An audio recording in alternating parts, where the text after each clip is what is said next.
The billionaire's laughter echoed through the golden gates. "Another beggar?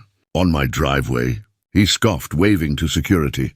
But the woman didn't move. Her clothes were torn, her hands trembling, eyes fixed on him with something between pain and recognition. "Sir, please," she whispered, voice cracking. "You don't remember me, do you?" He froze for a moment. Something about her voice clawed at his memory. But he shook it off, turning away with disgust. What he didn't know was that the woman he just humiliated wasn't a stranger at all. And when he finally looked closer, his entire world collapsed. Marcus Bennett was the kind of man people either feared or envied. Billionaire, CEO, and a regular name on magazine covers, he had built an empire from scratch, or so he loved to remind everyone. Behind those mansion gates, everything gleamed: marble floors, glass chandeliers, and the illusion of perfection. But beneath that shine, Marcus carried something darker, a quiet arrogance, a belief that money and power placed him above the world's ugliness. That morning, his staff rushed to prepare for an important investor dinner. "Make sure the driveway's spotless," he ordered, not even glancing at the workers polishing his expensive cars. His voice was cold, detached. To Marcus, people were background noise, tools in a story where he was the hero. "Sir, there's someone outside the gate," the guard said later, hesitant. "A woman, looks like." "She's asking for food." Marcus barely looked up from his phone. "Handle it. I don't do charity." He went back to his emails, the world of hunger and hardship miles away, or so he thought. But as dusk fell, he caught a glimpse of her through the security cameras, a thin black woman sitting quietly by the gate, clutching something close to her chest. "Persistent, isn't she?" he muttered. "Probably wants money." The guard hesitated. "Sir, she's not asking for it. She just said she needs to see you." Marcus frowned. See me? It made no sense. He'd never seen her before. At least that's what he believed. But something about her stillness, the way her eyes didn't beg but waited, unsettled him. And if Marcus had looked closer that night, he would have realized the truth waiting beyond those golden gates. A truth that would soon strip away everything he thought he knew about power, privilege, and himself. The next morning, Marcus woke to find the woman still there, sitting by the gate, unmoved, her hands folded neatly in her lap. She hadn't eaten, hadn't left. The security team had offered to remove her, but she refused to fight back. She just kept repeating softly, "I need to speak with Mr. Bennett. Please." By noon, Marcus's patience had worn thin. He stepped outside himself, his expensive shoes crunching on the gravel as he approached the gate. "All right," he said, his voice dripping with irritation. "You've made your point. What do you want? Money? Shelter? A job?" The woman looked up, her face tired but calm. "No, sir.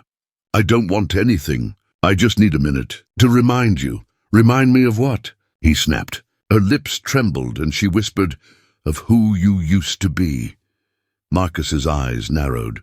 "I don't have time for this nonsense," he said, turning away. "Marcus," she said again, this time using his name. It stopped him cold. No stranger should have known that name so easily. "You don't remember me," she said, tears gathering in her eyes. "But I remember you." He studied her face, confused, uneasy. Something about her eyes, dark, steady, familiar, struck a nerve he couldn't quite place. But his pride won over curiosity. "I don't know you," he said sharply. "And if you don't leave, I'll have security escort you off the property." When he walked away, she called out, "You promised me, Marcus. You said you'd come back." Those words hit like thunder. "You promised me." That night he couldn't sleep.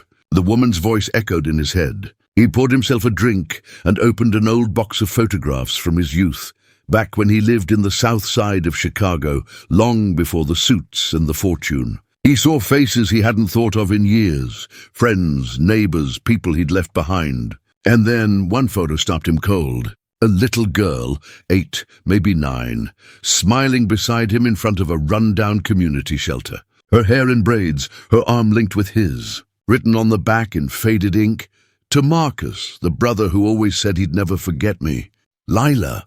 His glass slipped from his hand, shattering. Lila, could it be her? That same girl, now grown, broken, standing at his gate.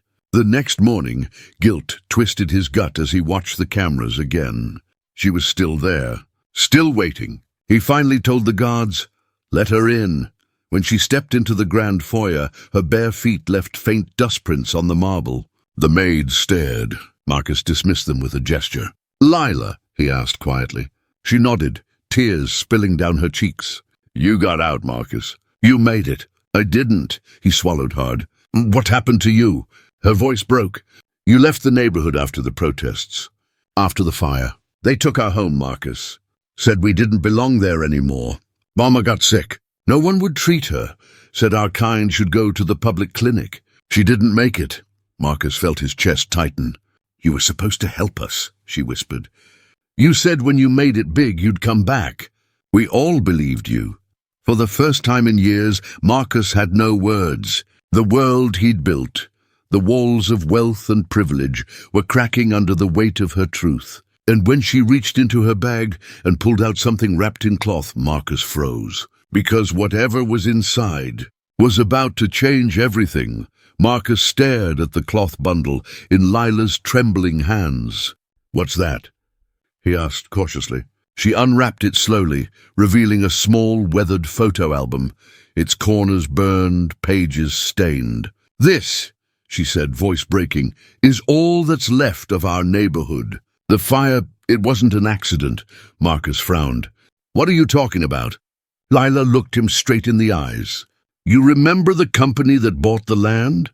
The one that tore down every black-owned house on the block? That was your company, Marcus. Bennett Development." The room fell silent. Marcus felt the blood drain from his face. "No, that can't be right. My firm only handled high-end—" She cut him off. "High-end? They paid us nothing, Marcus. Said we were squatters. We begged, we protested. And when we wouldn't leave, they sent men in the night. The fire started in my mama's room.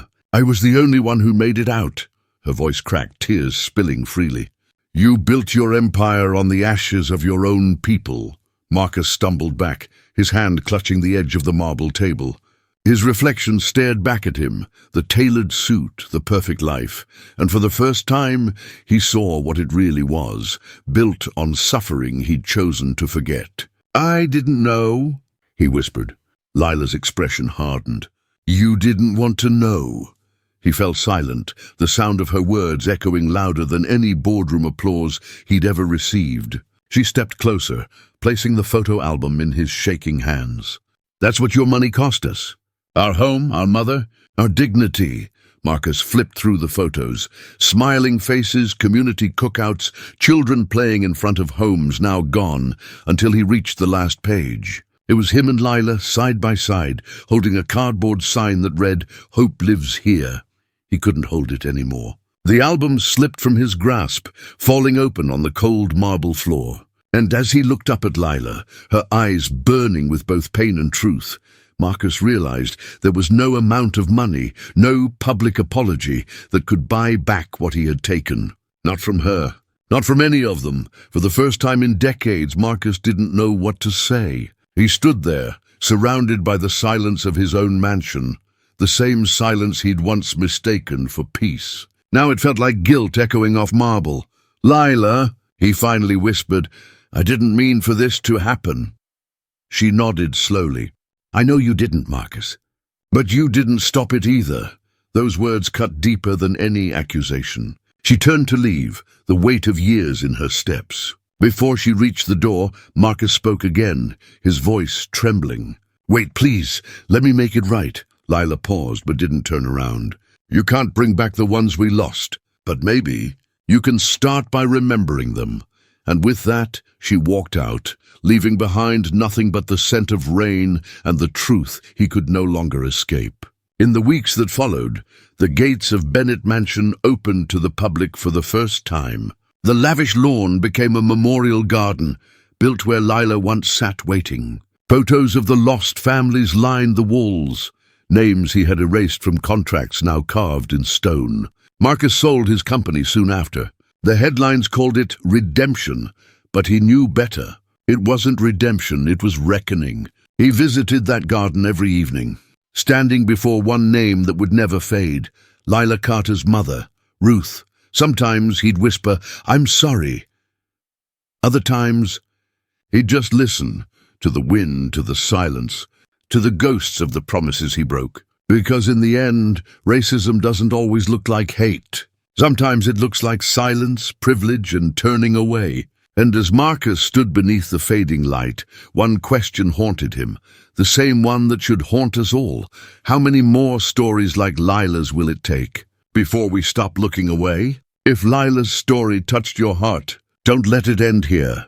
If you believe stories like hers deserve to be heard, drop a comment to say her name, to say you still care.